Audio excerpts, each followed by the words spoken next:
The Cat's Party. Mrs. Grimalkin writes her cards. Meek Mistress Grimalkin, so fat and so hearty, once gave to her kittens a nice little party. She sent out her cards, with gilt edges bound, for the tortoiseshells, tabbies, and blacks to come round.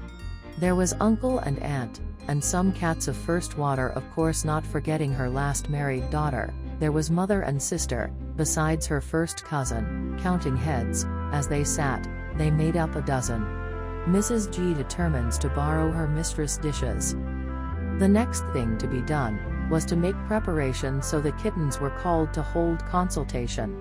Quoth Mrs. G, I've determined from mistress to borrow all the dishes we need, and return them tomorrow.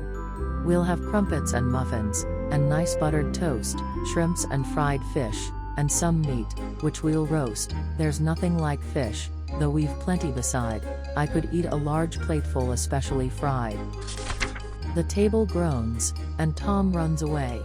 The day was quite fine, the weather propitious, so they spread out the things which appeared so delicious. They had so much on the table, that a tomcat declared, it certainly groaned, and he ran away scared. The guests now arriving, they each took a seat, soon suspiciously eyeing the fish and the meat. It having been hinted 'twas not all quite fresh, they each began thinking they were caught in a mesh. They are desired to make themselves at home. Mrs. Evans was dressed in her best bib and tucker. This quarrelsome cat often got in a pucker, and though Tom was handsome he'd much cause to wail, being hurt by the door banging to on his tail.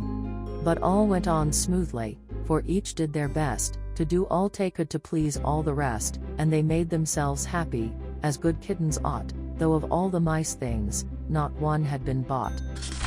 Mrs. G's marked politeness to her old friend, Thomas. Then Madame Grimalkin, though oft she did roam, sigh, I hope you will all make yourselves quite at home, as mistress don't look very close to her store. There is plenty of everything. Tom, take some more. Yes, dear Mrs. Grimalkin. Now look at this dish, and permit me to send you a piece of fried fish. I thank you, dear Tom. If your appetite's keen, here's a cup of the very best milk ever seen. Billy and the Bellows.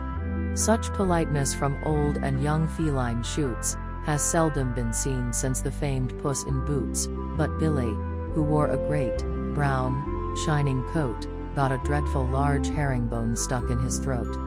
Then he kicked and meowed with all force he was able, and finally turned upside down the great table, when his friend, Mrs. Evans, of him being jealous, coolly thrust down his throat the nose of the Bellows.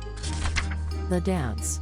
Such roughness, such kindness, at length moved the bone, and poor Billy recovered himself very soon, when a ladylike cat, who had visited France, after supper proposed they should all have a dance. Tom and her ladyship now opened the ball, and merrily danced to the delight of them all.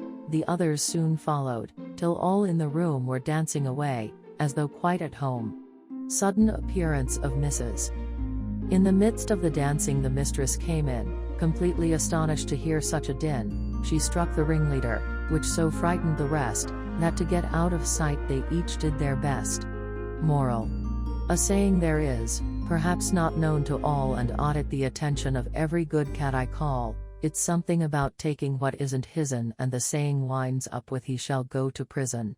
So all cats and kittens from us take advice, and never steal viands, though ever so nice, lest your feelings be hurt by this candid allusion, and, like Tom and the rest of them, put to confusion.